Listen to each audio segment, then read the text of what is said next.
TikTok login problem with Facebook. Hey guys, in this video we're going to show you how to fix TikTok login problem with Facebook. First, open the App Store on your mobile device.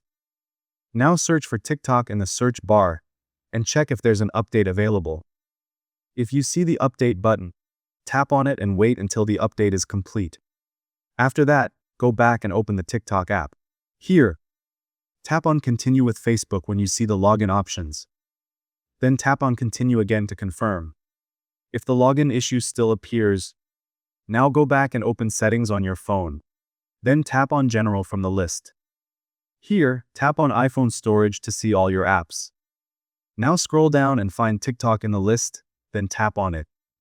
Next, tap on Offload App, and when the pop-up appears, tap on Offload App again to confirm. This will clear the app storage without deleting your account or data. Finally, go back to the App Store and check again if any new update is available for TikTok.